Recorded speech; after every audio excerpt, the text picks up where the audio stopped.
honor for me to be given this time and the opportunity to speak to you during this morning.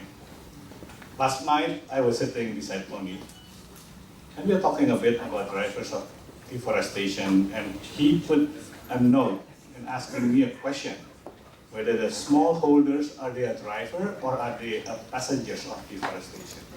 And that got me thinking. That got me thinking hard. How do I position this speech this morning? So I dug into my materials and come up with a very beautiful, glossy PowerPoint presentation. And then suddenly, at about midnight, when I was still working on that, I got this message from Peter, said, no presentation with PowerPoint. What? So I have to change everything. So I changed everything, those glossy, beautiful things, into something that is perhaps a little bit more, what do you call it, normal speeches, which is I'm not very good at. So forgive me if my presentation is not reflecting what the challenge and as well as the issues that we need to face in this issue in the case of the drivers of deforestation. But first, allow me to talk with an Indonesian perspective, as an intellectual rather than a scientist, as an observer actor rather than a policymaker. And Indonesia is basically a unique, mysterious, and diverse country, large enough to take the responsibility to empower the debate, but also fragile enough to be endangered at the same time. That, I think, is how Indonesia is, and I'd like to position that with that perspective. You know, how do I start from this? Way back in the year 2010, when the responsibility for REDD+ design of strategy and implementation plan was given to our shoulder, we embarked on a multi-stakeholder drivers of deforestation fishbone analysis.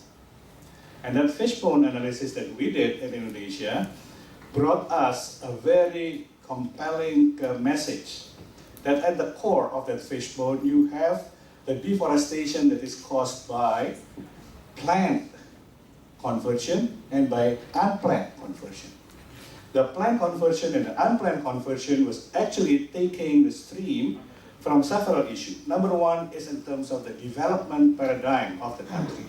When the development paradigm is in terms of growth, in terms of exploit, take what is very low-hanging fruits for getting the cash for the development in a way that's not necessarily equitable, then we have to have a big problem as a driver of deforestation. The second that gets into that core of the fishbone and the issue of supply and demand dynamics globally as well as locally. When we see more of the middle class income people growing in the lifestyle is changing and all those things, and wastefulness is to be part of an acceptable greed, then the issue is actually the one of the driver at the end before we get into the details of is it palm oil, is it a timber, or is it something else. That is the key driver that is there. Also in this case, also the discussion in terms of the or incomplete perspective of the climate change issue. When you're talking about the climate change and reduction of emission comes into the picture and say, okay, let's go to biofuel.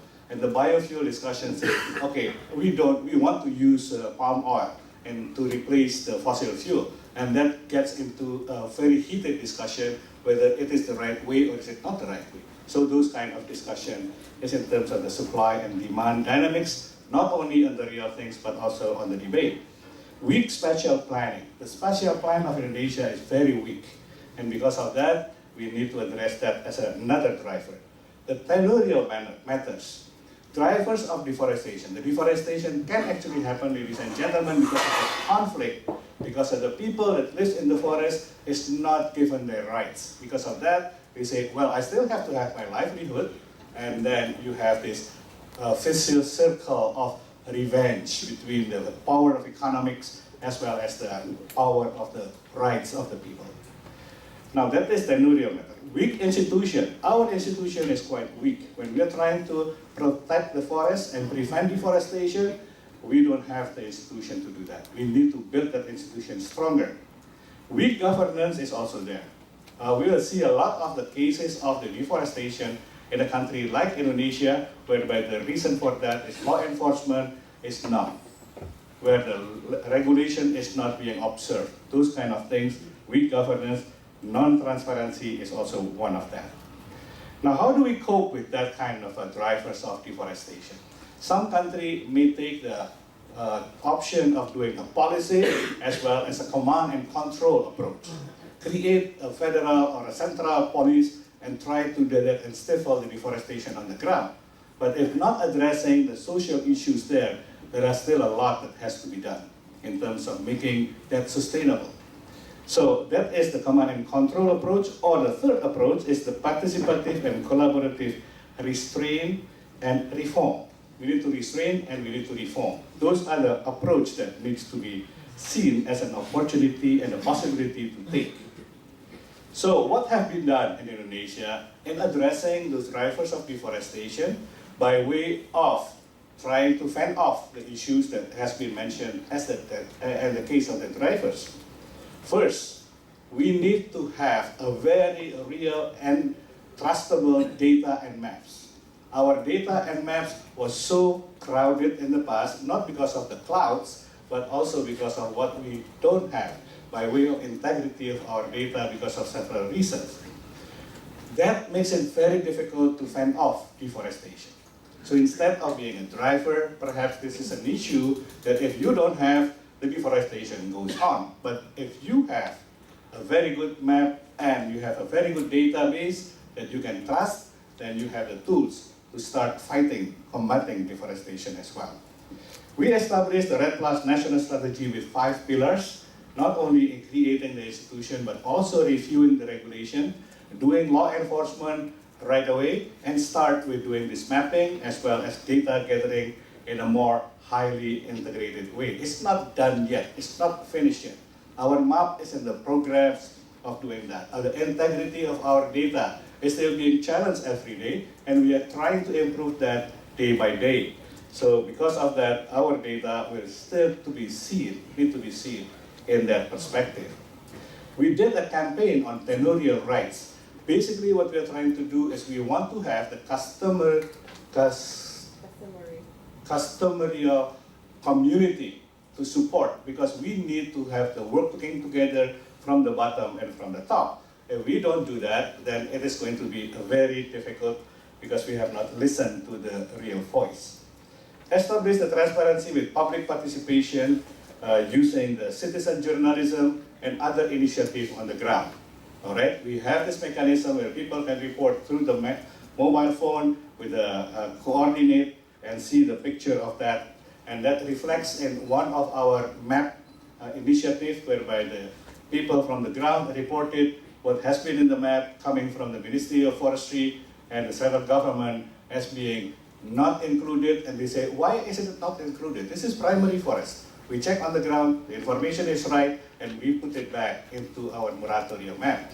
So this is the way that we are actually working together with the community to get the information and the correction happen and done. We also did some real activity in terms of resolving conflicts. You heard and you may have read the issue of the TRIPA case, whereby there is a move in terms of deforesting peatland, and that there was actually multiple reasons for doing that. Law enforcement was not in place. The company is actually not following the regulations. Some regulations was done in the sense that it was not very well informed regulations. So there are a lot of things. We addressed that, we sent, and we now do a multi-door approach in terms of investigating the case itself. We did a campaign, formal and informal education. We trained the people from the students of the elementary schools level, and also we engaged stakeholders. I would like to touch on this engagement of stakeholders, ladies and gentlemen, identifying the on-the-ground driver of deforestation. We talked to a palm oil company, we did a seminar like this, a program like this. We asked them to show what is the good practice in their palm oil company that can be multiplied and reduce the pressure to deforestation. And they did that and said, all right, will you be willing and sharing this openly and let everybody try to do that and you yourself do it in your company? Yes, sir, we are going to do that if others is also doing that. So we invite a mining company to tell the same thing about how they reclaim what they have mined. And they did that together with the community. So they said, all right, this is a good practice. We put up the good practices of sustainable forest management, of mining, of palm oil operation. But not only that, we went to the community and say, how do you actually manage your community forest? Where do you get your benefit for your community forest? And they come up with a supply chain system whereby cooperative provide them with the funding, and they plant the trees, they create the forest, and then the supply chains create furnitures, certified furnitures from the wood that is certified, sold to the international market. Those supply chain is a good practice that we want to be also implemented by others. So that is in terms of the community forest and supply chain. National park, we say that national park, what have you done? There are a lot of national parks in Indonesia, ladies and gentlemen, whereby the boundaries is still being encroached and being destroyed by illegal loggings and illegal sort of a raping of the forest, not from the timber side, but also from the biodiversity that is inside there. How can we protect our national forest better? How can we work together with the Department of Tourism as well as the creative industry to make that national park into something that is of ecotourism as well as the providing livelihood for the people that is protecting them. Now, we also address the issue of hybrid plantation. You know that if we have a rubber plantation, the production from the forest rubber plantation is about 500 kilograms of latex per year. On an organized plantation, monoculture, the production can go up to 1,300 kilograms per hectare per year.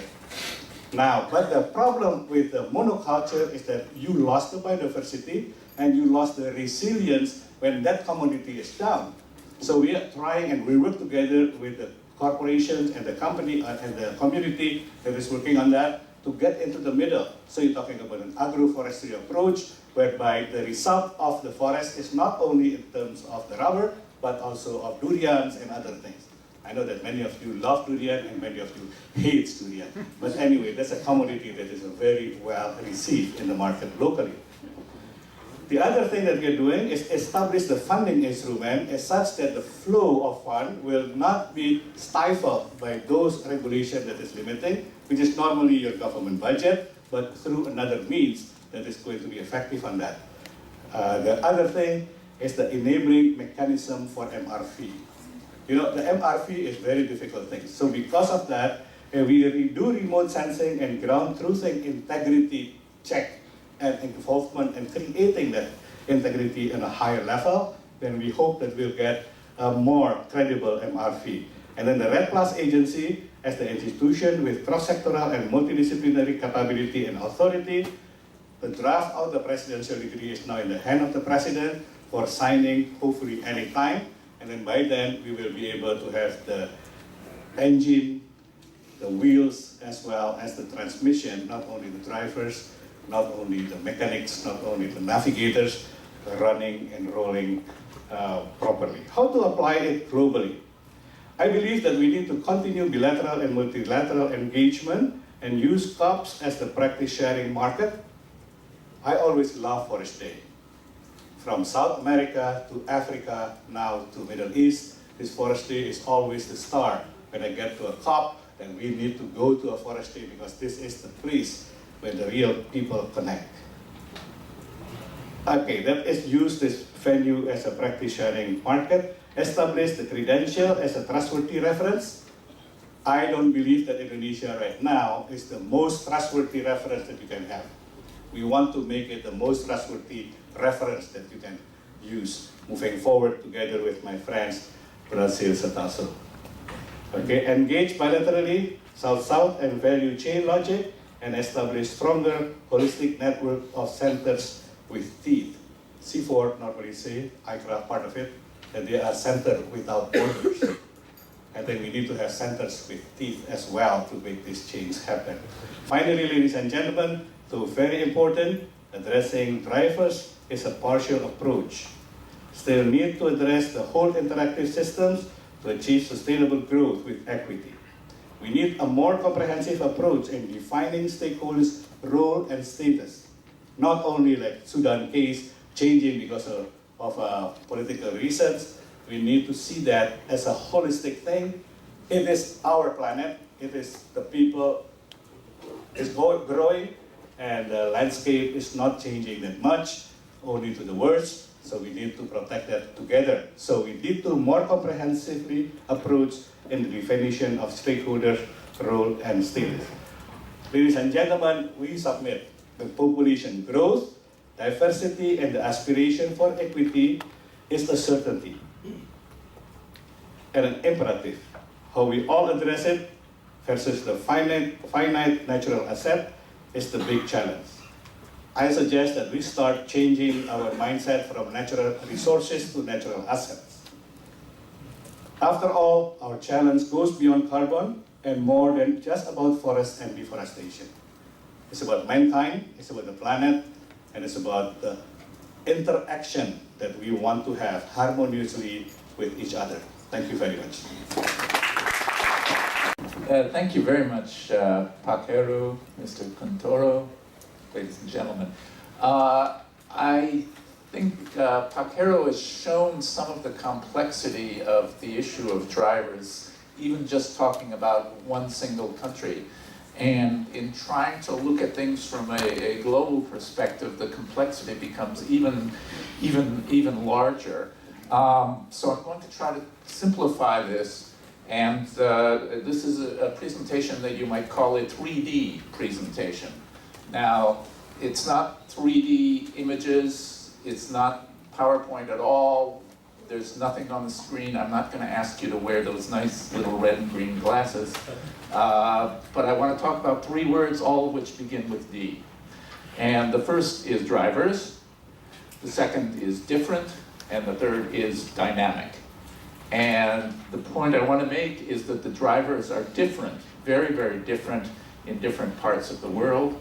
And furthermore, the drivers are very dynamic. They are changing rapidly between what was true 10 and 20 years ago, what is true now, and what is going to be the case 10 and 20 years in the future.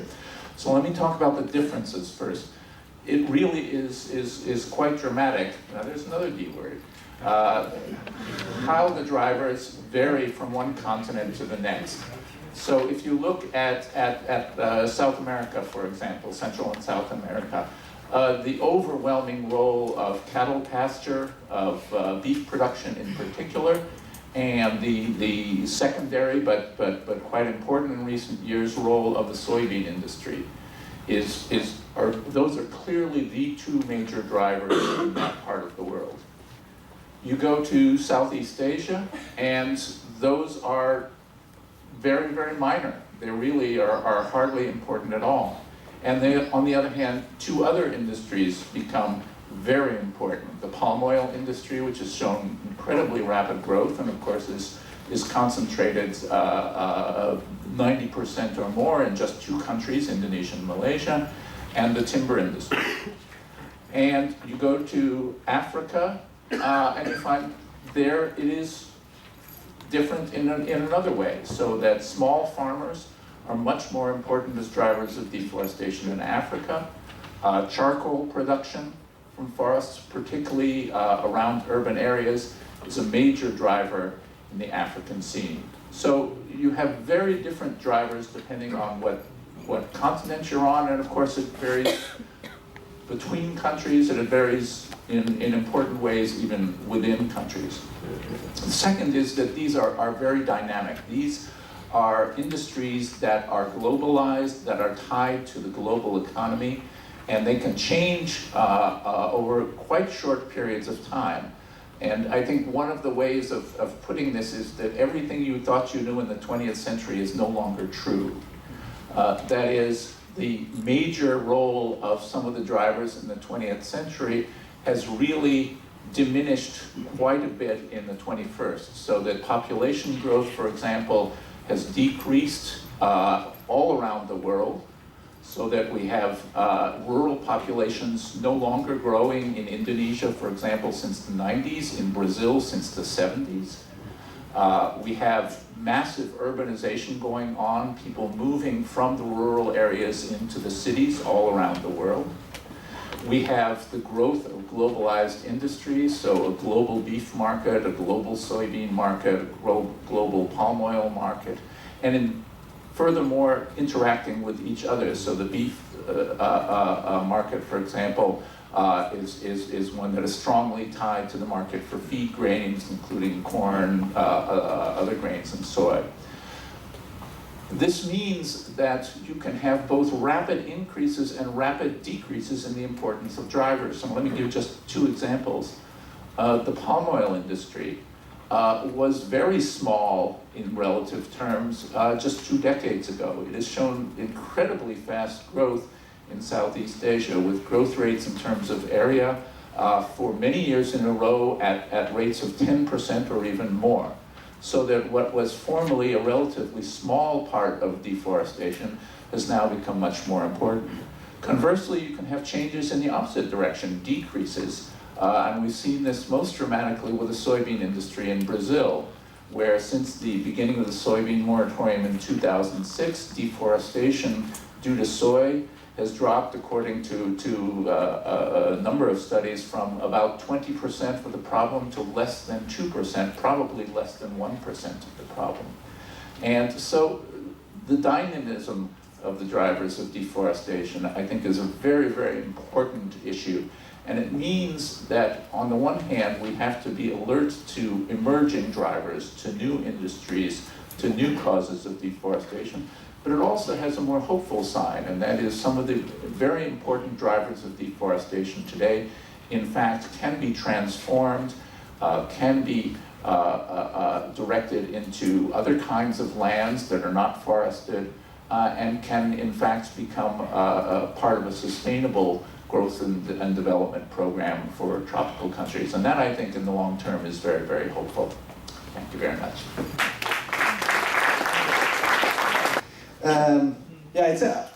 I think this point that actually these things vary a lot on space and in time. That's something that we learn, in the field in the last 7-8 years in Brazil. Living this every year, the things are actually changing the way we were understanding the problem. So it's basically because it's very dynamic. But it's interesting that, this case that you use as an example of soybean is an interesting one, because that's the case of decreasing on deforestation due to soybean. That's the case in the Amazon region, but that's not the case in Cerrados, which actually it's still the main cause of deforestation. And I will start with this, because we have this week we had this very good news about another important decrease of deforestation in the Amazon. It comes down from 2.7 million hectares in 2004 to less than half a million hectares this year. Less than half a million. Half a million hectares is big. Yeah. It's the second largest deforestation rate in the world. The only bigger deforestation in the world is actually, if you sum up all the biomes in Brazil, and it's 1.5 million hectares. This is 3 times. So that's something that we have to pay attention when you're talking about the numbers, actually. The deforestation in Brazil in 2004 was 4.3 million hectares in 1 year, if you sum up all the biomes. But as the Amazon is so big, it gets so much of the attention, we put a lot of effort on understanding and tackle that. We push down this for 2.7 to 0.5, but then the other biome is also coming down, but it's not that fast. So we're talking about still 1.5 million hectares of deforestation. It's extremely high. And And there are different challenges, because in different regions in Brazil, the challenges are pretty much different. The first one that I will mention, which actually it's something that also is related to the difference, for example, in Indonesia and Brazil, is that in the Amazon, most of deforestation is illegal. It comes from practices that are illegal. If you take deforestation in cerrados, for example, most of the deforestation is actually legal. So you got the authorization because you can clear cut up to 80% of your land, so you just go there and get the authorization and you can clear cut. It's completely different the way you tackle it, because it's a right. And I think it's something that's similar to some of the situations, or most of the situations in Indonesia. So, yeah, I would say that that as we move from you know, the big parts that you can tackle in the beginning, to the situations where you have you succeed in some areas and then you want to progress in the other areas, you are learning that the things are shifting and changing. But if we take the Amazon, where we're having all this success on decreasing deforestation in the last years, the things are always also changing on what is causing deforestation. One of the things that we are learning right now is that we were very successful in the last years to kind of, there is an expression in Portuguese that we say, botar o guiso no boi. Como é que fala isso, Dan? It's like, you know, when you want to be sure that you will find your cattle in the, so you put this Cowbell. the bell. So we say that we were trying to put the bell in the cattle. Really, because actually most of the people were trying to fight deforestation by combating illegal logging, and that was not the problem. The problem was all in pasture, as I mentioned. So we were very successful in that in the last years, and by tackling all the connections between the pasture and deforestation and the markets and so on, we've been successful to talk with those people. Now, the main driver right now for what's going on in the Amazon is infrastructure. It's where infrastructure is being built and so on, which brings a very interesting question for us, which is, until now, what we were trying to do is to control corruption, control where the people are doing illegal deforestation and so on. That was a private activities dealing with the forest. But now, infrastructure is actually built by the government itself. So it changed the dynamics and how we have to think about deforestation, because the main driver now will be things that the government itself is actually producing. And that's I think it's our big challenge right now. Great, thanks.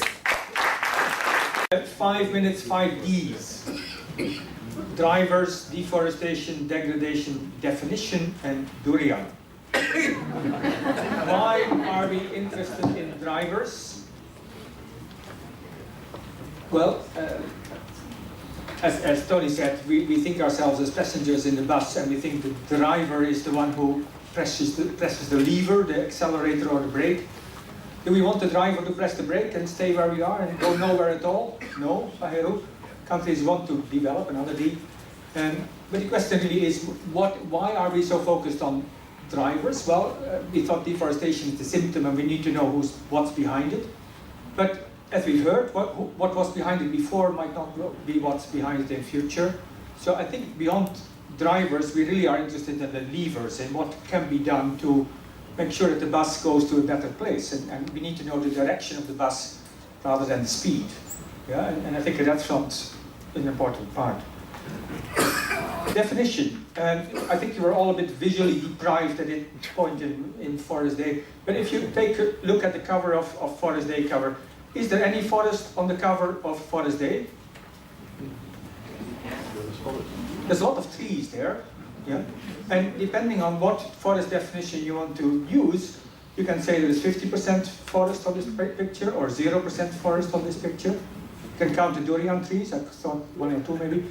And really, the deforestation rate of Indonesia was 4% per year and has gone up to 6% per year.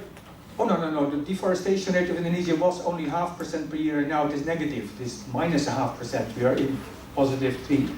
But for 7 different definitions of forest, we get 7 different deforestation rates. And interesting enough, some of them are going up and some of them are going down. Yeah? And the question is, which trees count as forest? But more importantly, whose trees count as forest? Is it the trees that the forestry department claims to be theirs? Is that the forest? And is this all about increasing control for forestry department? Or is it about trees that people care about and that people plant and increasing that? And are we interested in the drivers of deforestation in terms of going back to the past? Or are we interested in drivers of tree-covered transitions? And how do we get to trees in the landscapes that have a direct benefit to the people we talk about? I think an important part of that is what's going on in something like RED, yeah? And there are 2 parallel exchanges going on. And on one hand, people say it is money in, carbon credits out, money in, ecosystem services out. It is about payment for ecosystem services, and as long as we pay enough, it will take care of itself. And parallel to that, it is an exchange about respect, recognition versus commitment. Yeah? And NAMA and RED started both in Bali, and NAMA has the element of commitment, recognition, and we do it ourselves, and we feel proud that we do it, and that's why we do it. And RED became associated with payment for service, money in, carbon credits out. And clearly yesterday, Brazil doesn't want other, I mean, it is about commitment, it is about, and how go we down from the international to the national, from the national to the subnational, from the subnational to the community, from the community to the household to the gender. In all these levels, it is these 2 parallel relations. Recognition, respect versus commitment, and on the other side, goods and services versus financial flows. And I think until we actually recognize that the driver of deforestation is not just the money in, carbon out, it is equally the respect, recognition versus commitment. And I think the driver of positive tree-cover transitions will have to be the right balance between these 2 parts. And in that sense, I think for a country like Indonesia, the NAMA element of this is what we do ourselves in order to, we're proud of being that, we're a responsible part of it, and I think that is the key driver we need to go into positive tree-cover transition mode. Julia? So, of course, most of the trees that people know. So it is then very much, as we heard this morning, the Minister of Uganda, it is about tree planting, but whose tree, what trees, where trees, and would these trees become part of a forest? And okay, in a country like Indonesia, again, the word forest is a political term and a political concept, and is about control. And people would call it kebun or kabul, they're agroforest or whatever. And that infers a different type of control on that front. And I think the move from Forest Day to Landscape Day, there will be lots of trees in Landscape Day, and there will be forest institutions, but we need good words for these other institutions that have to emerge, dealing with trees and landscapes that matter to people in the way they matter, and go back to what we see in this picture. And I think our discussion on drivers is really not who is the driver, but where is the bus going, and is it a bus or a private car? And is it the bus company that set the timetable for the driver, and what else is behind what the driver is doing? And I hope we can take that discussion in that light. Thank you. Great.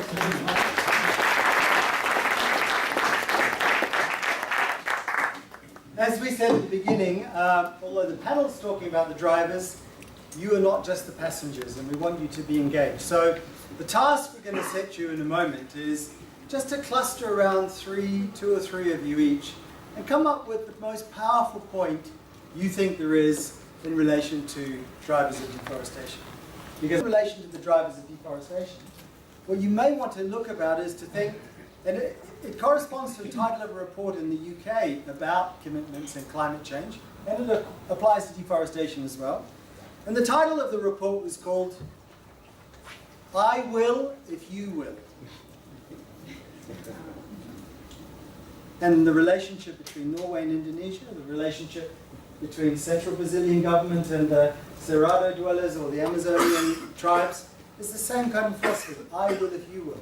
So what we want to hear from you, from these small cluster groups, is what are those key issues, those sound bites that you might like us to take through to the organisers, to the closing, about deforestation. And it's not just another list of drivers, well, it's cattle ranchers and its conversion from smallholders and its other issues. But what are the key things that we can do something about collectively, and we want to get high up on the political agenda?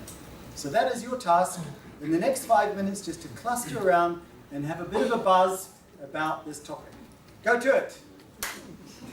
In the developing countries, as presentations were made, but also they come and are interlinked with the consumerism and consumer patterns from the developed world.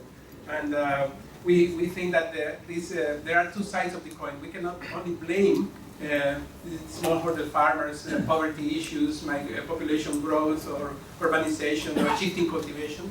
This is one side. But the other side, the consumerism, that happens in the developed world, that is also being exported and imported from the developing world. This is some sort of trade-off that an interdependence of the policies from the two sides. And in the example, just an example of the palm oil that we just listened this morning, it is not only for shampoo production, also for renewable energies and biofuels. And there is this is another industry that maybe it's interesting to see in the life cycle model. Great. I'm very confused about what means by a driver, because I used it myself in my research for many years. And I think it's also when you say demand is a driver, it's like saying gravity was the cause of the plane crash, because obviously it's the demand and the need for products that is behind all of this. I use drivers now mainly in terms of agents or activities. I think one thing, a study we were involved in at the CIFOR, I'm working partly with CIFOR, is that the smallholders and subsistence-oriented agriculture is still an important driver, particularly in Asia and Africa. And maybe, I should say, during these last couple of years, some research I've been involved in, it's more important than I thought, because we have had stressing that the commercial drivers, and in Brazil and Latin America, it's still a major one. But it seems from the data that we have collected, it is as important as the commercial agriculture in Africa, particularly, but also in Asia. So, whether we like it or not, they are still with us and a continuous cause or driver of deforestation, which has more different challenges than if it's just commercial. Great, thanks. Picking up a bit on Mina's comments and a real clear distinction between Brazil and Indonesia, we see the lack of transparency as an important driver. And this is important at the definitional level of what deforestation is. In Brazil, we have a great deal of clarity about the definition of deforestation. It is the clearing of forests, period. And it is transparent, readily available. The methodology can be found on the web by anyone who looks for it. In Indonesia, we have as Mina pointed out, a multiplicity of definitions, in addition to which we have the opposite of transparency regarding the availability of the data by which agencies of the government arrive at the numbers that they report as deforestation. That absence of transparency and the muddling of definitions is itself extremely problematic and helps to drive deforestation processes forward. Just like to pick up on the issue of oil palm and also crossing to the smallholder issue. I've been involved a long time with working at the issue of oil palm cultivation on peatland areas, which is a major emission source and one of the major root causes affecting emissions in Indonesia and Southeast Asia. There has been some progress in that under Roundtable on Sustainable Palm Oil have now adopted the best management practice guidelines for all of the RSPO members with existing plantation on peat. Existing plantation is 2.4 million hectares, a very large area, but a significant portion of the 2.4 million and growing portion is smallholder. And smallholder, definitely there is a problem in terms of the capability to manage, the capability to bring the right management approaches to reduce emissions. And I think, obviously, echoing the comment earlier about the link to the market, certainly the European market has responded very strongly on the issue of the access for so-called sustainable palm oil, but Europe is only about 1/3 of the global market. And very significant markets in India and China and elsewhere are not, at the moment, so strongly focused on the sustainability issues. So I think these are some of the key areas that need to be looked at, the broad range of markets, and also how to provide the proper incentive mechanisms to get smallholder production, both doing the right technical thing to improve the cost per unit area, which will reduce the emission for the per ton of the product. Just equally important is to make an integrated management approach for these areas. Thank you. I'm Susanne von Walter from Sweden. We were thinking in a more personal way. We agree with consumerism in general being a driver of deforestation. But when you think personally about it, what I could do is, for example, eat less meat. So, I mean, you were speaking about the shower, and that's very, individual thing. And individual for me would be eat less meat. Thank you. Well, I think some key words for us were moving away from trade-offs and towards synergies. And really discussing some examples of how drivers can be addressed effectively by enhancing synergies at community level. I think for me, from an investor's perspective, the big challenge is how to see that done at scale.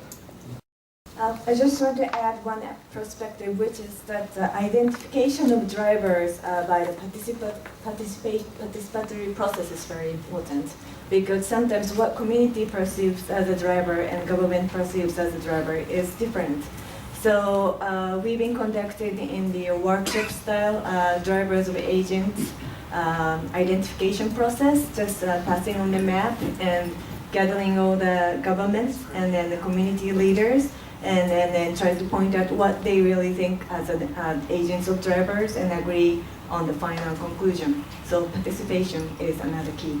Nobody has indicated that there is a relationship between the agricultural policy and deforestation. And it has been said that, and I don't agree completely, that population growth has stopped. Of course, we have transition, but in Sub-Saharan Africa, the population will still double for the next 50 years. So it's a huge challenge here. And if you look at the smallholders, you have to look at agriculture and the policy for how to improve efficiency in order to reduce the land use change, which is necessary to feed the people, is one aspect. The other aspect is also the economic development, and nobody has made a relationship, or hardly nobody, with the GDP per capita and how the equity in this area. So I mean, we can speak hours and hours about these things, but if we forget about these different things, and we also have to touch upon the relationship with other greenhouse gas emission from fossil fuel. So you have to look at this in more holistic way, and also to look at public policies. So if you don't touch on that, you just have nice conversation, but it's not very useful. Thank you. Great, thank you for your point. And the 10th point? Thank you. Yeah, I think really see the potential in engaging local people and local communities. Decentralized forestry, when people are becoming engaged, when they see the benefit of the forest and the trees, which we see in a number of countries. Look at the great forest tenure reform in China, in Vietnam, the farm forestry taking place in Kenya, because the deforestation takes place on anonymous state land, whether it goes to driven by poverty for livelihoods or to industrial agriculture.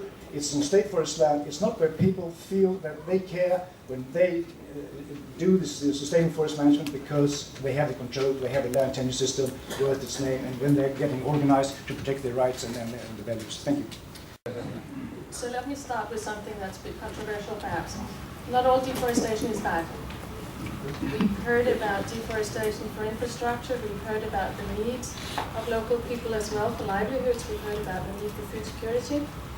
We need to keep that in mind. What we need to do is look at where it should take place and how it should take place. But the soundbite is not all deforestation is bad. My question is something that came out in the panels. Can everybody hear me? Yeah. So something that came out in the panels was that 10, 15 years ago, you wouldn't have predicted that palm oil would be the significant driver of deforestation, or as significant of a driver of deforestation as it currently is.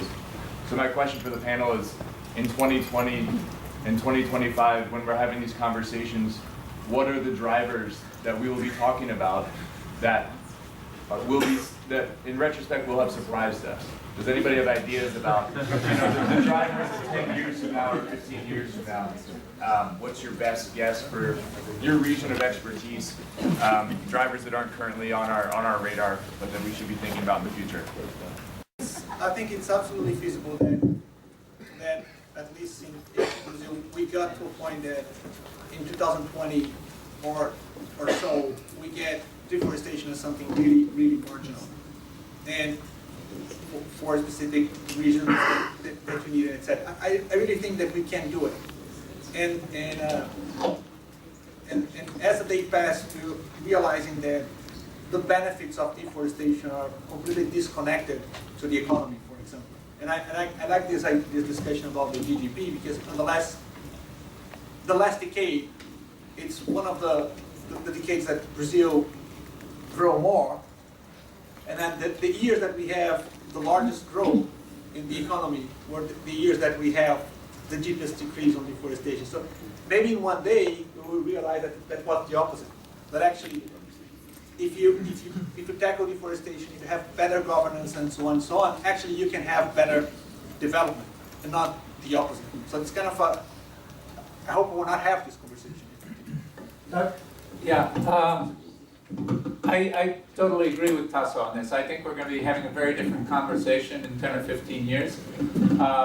And to go back to the point that was made about deforestation, I think we'll be at the point where we have just as much or more reforestation globally as we do deforestation. And 15 years from now, well, of course, we won't have a forest day. This is the last one.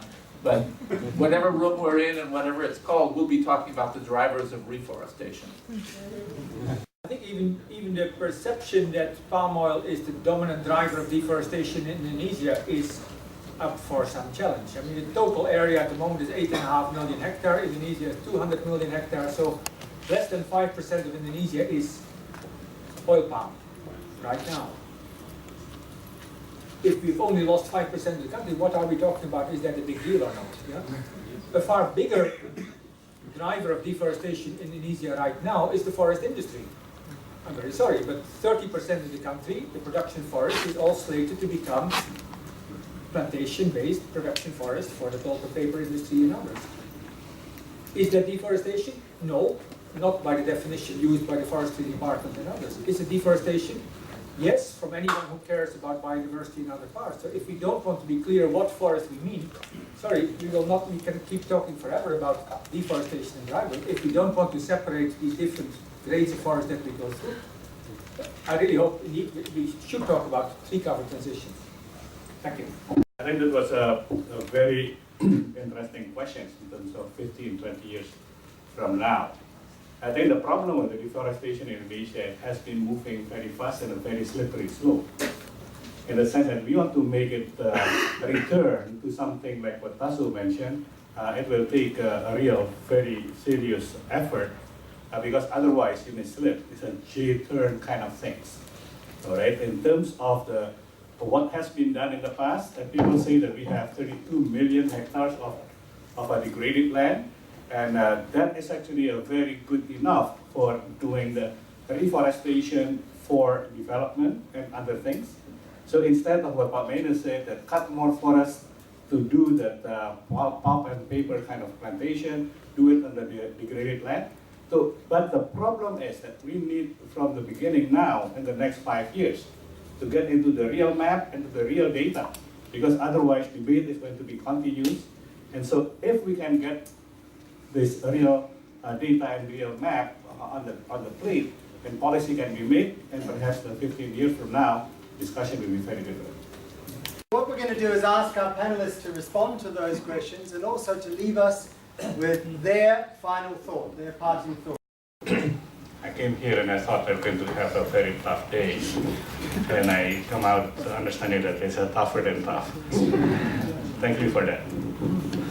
So the issue of shifting from the loss of the tree cover in the forest moving into the farm, I think that is a classic, and like Pamela mentioned, it's a real situation here. When you're talking about wanting to have growth of 7%, at the same time reducing emission by 26%. And if we are talking about carbon as the key words for that, then that happening is for sure going to do that way. I think we need to put biodiversity into the equation, and because of that, the definition that we are using in our task force for RAD Plus is not only about carbon, but it's carbon and beyond. It's not only about forest, it's not just forest. So our tech word here is carbon and beyond, and not just forest. I think that is the word that we are trying to use for our RED Plus program moving forward. I think the social, economic, and financial incentive is part of that words. Because when we are trying to address that issue, we are actually doing that in the back of the logic of sustainable growth with equity. Without equity, there should not be growth. But there should be, the growth will always needs to be having equity behind that. And that needs to be sustainable, not only sustainable for the people, but also the reaction or the interaction between the people and the planet themselves. Let me part with the last 2 points that I would like to make here. Number one is we need to have collaboration with action. Not only collaboration, but getting the action done on the ground. I think that is very important.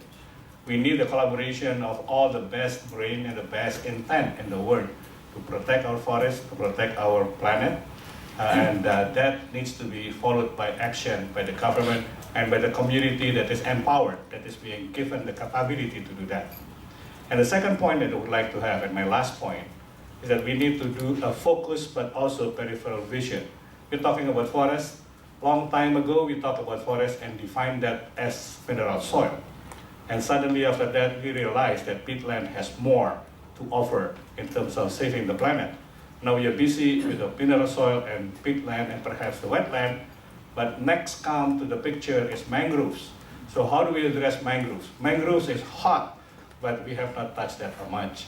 And the driver for mangrove deforestation will definitely be different compared to the mineral soil definition. And then on, you can move next one into the corals and other things. So ladies and gentlemen, let me part by saying that let's have focus on the forest, but not close our peripheral vision on the other things. Thank you. Thank you. Thank you. Doug. Yes, a number of people have raised the question of consumption, the question of demand that Darryl put in. The last question was about this. And I think Tony got at this with his analogy of the cold shower. You know, do we need to simply stop consuming these things in order to reduce our impact? And I think the answer is that a hot shower is just fine if the water is heated by renewable energy. If it's generated by wind power, by solar power, if it is a demand that does not increase the negative effect on the environment. And in the case of deforestation, then what we're talking about are deforestation-free products. It's not stop consuming vegetable oil, it's consume deforestation-free vegetable oil, produced on, not on forest land, but on the abandoned land that was mentioned. Deforestation-free timber, deforestation-free meat. That's what we need to develop, is the demand, in fact, increased demand for products, but products that look at, is the product associated with deforestation? Reduce the demand for deforestation and increase the demand for products that are deforestation-free. Thanks, Taza. Yeah, I want, just picking on one of the points of the question, is this question of allocating responsibility. I don't buy this idea that the problem is the consumer, or is the, there is the responsibility for the countries that buy the products and so on. Yeah, that's politically correct to say that. But it's in fact, just let's be honest. I mean, let's take the case of Brazil. There is no like the poor guy there. There is actually, he has to produce something that the market wants to buy, and now, he's having the deforestation. No, it's game or not. That's part of the game. So, I mean, that's something that we have to tackle because it's something that's not good for us in Brazil. Lose the forest is something that is very bad for us. It's bad for our environment, and you're seeing it, and that's why we have to convince people. I don't want to have the guys in Brazil saying, that's the problem. I have to do it because there is the market to do something. So I really don't like this route of trying to share the responsibility by doing that, saying that blaming someone because it's what you buy or something like that. Now, one thing that is connected to that, which I think is something that we're trying to do now, is to work with this idea of proud and shame with our own people. So, I mean, we want to have the people in Brazil proud about the forest. But not just in general, like someone in the city that's proud that we have the Amazon or something like that. But to be proud, I want the guy in the farm to be proud that he has this piece of forest and he can have this piece of forest, protect this piece of forest and so on. To work on the mechanics, on the psychology of the people, that they get proud of it. And they get really shamed when we have deforestation. And then it's shame as a country, and shame as a property, as an owner, or anything like that. Because if you don't connect people to that again, it's very difficult to deal with. We will never stop deforestation by trying to pay the guy, you don't clear cut the forest because he give you some money to not clear the forest. This will not, we'll never have the money to do that. So it don't work like that. We have to get to the psychology of the people, for the remaining that we have on deforestation. And one thing that I think it's very strong for that is this thing that I was mentioning before, that we are finding out that actually deforestation is an indicator of bad things. And when you take out deforestation and say that you're protecting forests, it's becoming an indicator of good things. And we see these, and I will end up with this, and you just remember this word, Paragominas. Paragominas is a municipality in the Amazon, which is passing for a transition in the last 15 years, which is absolutely amazing. Absolutely amazing. They were the worst place for, illegal logging, deforestation, and so on and on. And now they're changing for something that they have the control in the municipal level about deforestation. The farmers are involved on all the transformation and so on. And one of the things that you see there is that they see that by having zero deforestation, this is an indicator of development for them. So I think that's something we have to try to make this connection, that if we don't have deforestation, if we take care of the forest, we have less forest degradation, this is an indicator of development. This is what means a better economy, better environment, and so on. Great, thanks, Manu.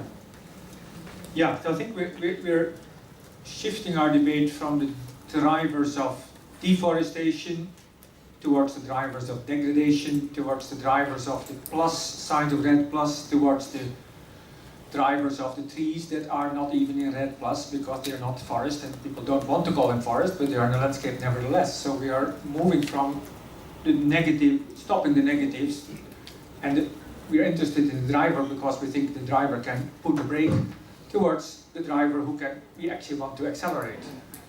Yeah? And we want to accelerate the tree cover transitions within landscapes in a positive mode. As Pahero said, for a country like Indonesia, it is important that it's not the driver of the logging truck, but it is become the pilot of the plane called 726. And the 7 is the economic growth, and the 26 is referring to the emission reduction that we want. At the same time, the main thing that has gotten us there is shame. 5 years ago, before the COP in Bali, Indonesia was labeled the number 3 emitter of the world, and that has got things going.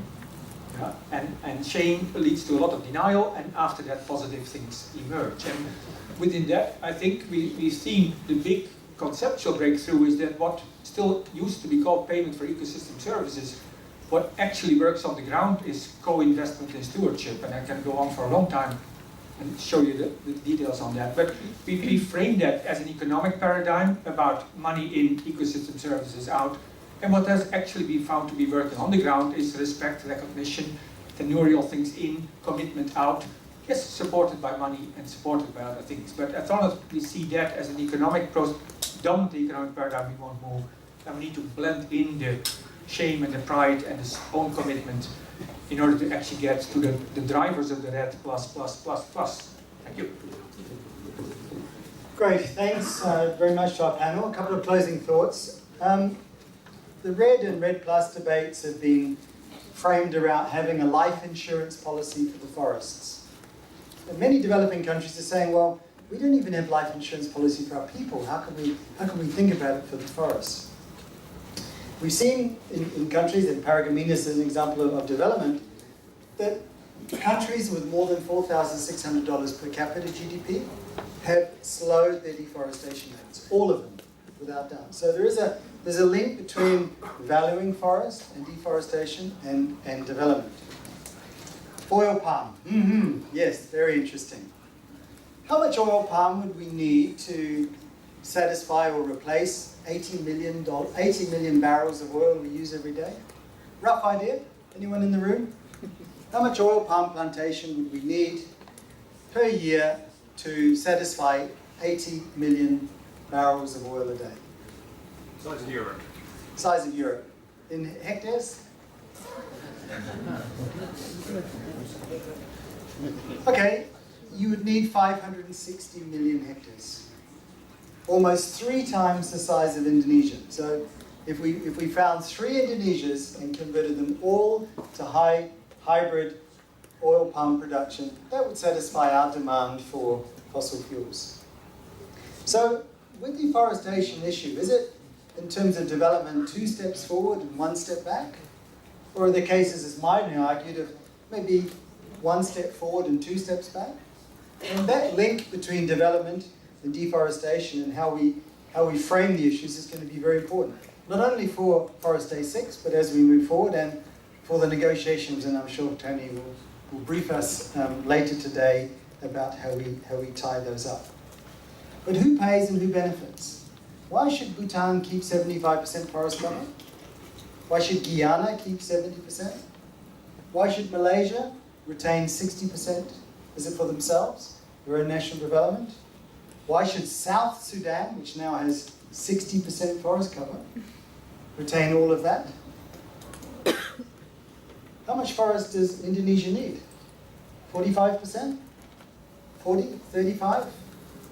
And if it wants to deforest some land for national development, how are we going to compensate them for that lost area and that lost land? And it will certainly have to be more than just the carbon holding that back.